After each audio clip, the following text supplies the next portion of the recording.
The Lord be with you. And with your spirit. A reading from the Holy Gospel according to Luke. Glory to you, Lord. Jesus said to the people, "What description can I find for the men of this generation? What are they like? They are like children shouting to one another while they sit in the marketplace. We played the pipes for you, and you didn't dance.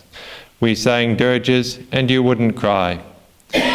For John the Baptist comes, not eating bread, not drinking wine, and you say, 'He is possessed.' The Son of Man comes, eating and drinking, and you say, 'Look, a glutton and a drunkard, a friend of tax collectors and sinners.' Yet wisdom has been proved right by all her children." The Gospel of the Lord. Praise to you, Lord Jesus Christ. Praise be Jesus and Mary. Now and forever. The mystery of our faith is great indeed. It is a deep mystery, the mystery of the Incarnation, the mystery of God revealing truth to man and moreover giving him his grace so that he can act according to that truth, so that he can live in love. And this great mystery, this great gift of God to man, nevertheless meets with rejection. Rejection because men love sometimes because of misunderstanding, but often there is because men love more their sins than the truth. They do not want to change in their pride. And so Jesus complains of this. He tells the generation to which he has come, this generation of Jews, that they're acting like children, complaining because the others don't play their game. And they change the game from one time to another, and so you can't really ever play their game fully. So John the Baptist, you can have someone who is fasting all the time, like John the Baptist, and he's rejected as being out of his mind, as being possessed by a demon who's trying to destroy his body. And you can have someone who does eat and drink together with others, like an ordinary person, and like Jesus, and then this one will be rejected as a glutton and a drunkard. So you see that they're merely looking for some excuse to reject the messenger. It's not that the messenger himself is doing something wrong. John the Baptist was a saint. Our Lord was God himself. And so, certainly in the case of our Lord, we cannot say that anything that he did was imprudent, ill-advised, for he is wisdom itself. And yet, people are scandalized. People find reasons to reject his teaching. Well, he heals on the Sabbath, so he can't be from God because he breaks the commandments. But he wasn't really breaking the commandments. He was trying to show them the true meaning of the commandments. And so there are always those who reject the message. But as our Lord says, wisdom is proved right by all her children. Wisdom is proved right by those who accept the message, who follow it, who become saints. That shows that the Christianity, the saints show us that Christianity truly is the way to holiness, that it really is the truth, truth attested above all by the holies of life, by the great works of charity, of mercy that the saints have done, and then also by their miracles. And among these children of wisdom were the people of Korea, and indeed still are people of Korea. And today we recall the Martyrs of Korea. This is a church which had a very unusual foundation. It wasn't founded by missionary priests or bishops going there to found the church, but it was founded by lay people who in the 1600s were going back and forth for cultural exchanges to China. China was the great center of culture in the East.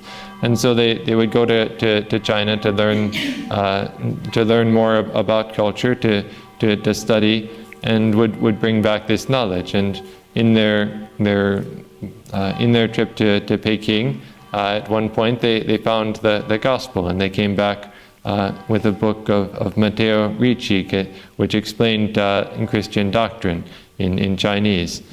And so they began baptizing. They didn't quite understand everything properly, and so they also began, they set up their own hierarchy and began celebrating the Eucharist and performing confirmation. And in the 1700s, a bishop in China, a bishop of Peking, I think it was, got word of what was happening and said, "You can't do that. You need to have apostolic succession in order to have a valid priesthood, in order to have valid bishops."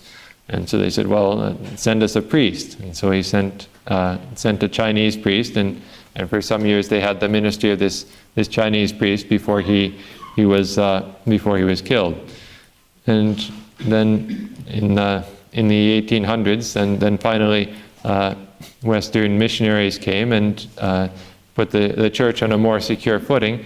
But there were still intense persecutions in the 1800s, and of those persecutions, St. John Paul II canonized 103 martyrs. But the total number of martyrs is said to be somewhere around 10,000 of those who died in all the various persecutions in Korea. But these 103 were all the investigations necessary to be certain that they were truly martyrs, that they were people who could be proposed as models to the faithful. All this has been done, and so these are representatives of the Korean martyrs. And one of them is Andrew Kim Taegong is a martyr, or is not only a martyr but also a priest, the first priest and martyr of Korea. And then the others, they're catechists, they're lay people. Among these 103 are also 10 foreigners, bishops and priests, who died together with the Koreans. But the great majority are indeed native martyrs.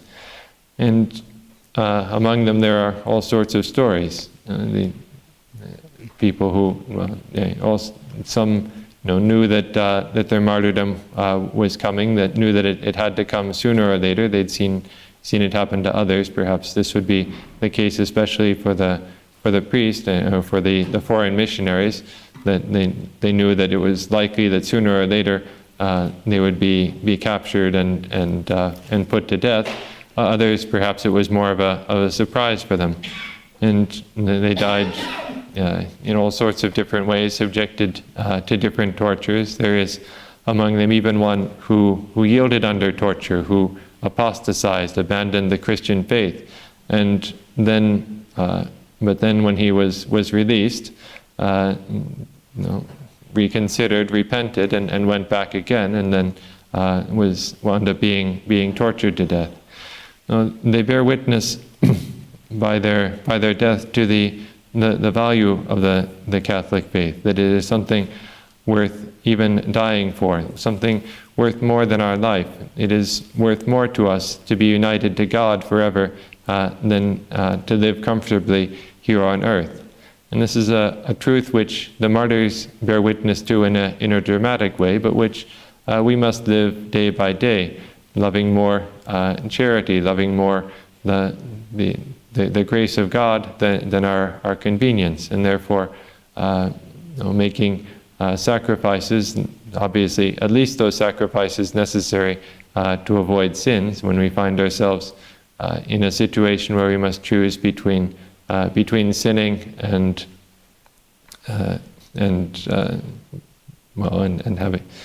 between sinning and remaining faithful to God, where the sin would allow us to escape from some difficulty.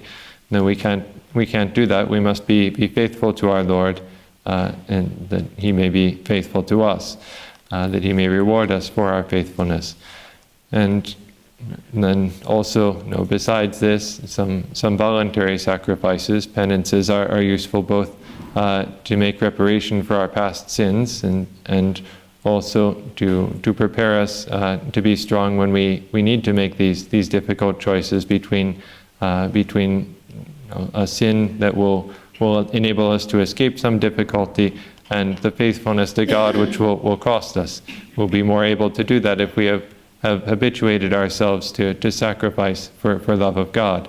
And then, of course, as Our Lady said at Fatima, these sacrifices for the love of God are also very fruitful for obtaining the conversion of poor sinners, for giving to others that grace of God that we have found, that they too may be faithful and may come to share with the martyrs, with us, that glory which has no end. Praised be Jesus and Mary. Amen.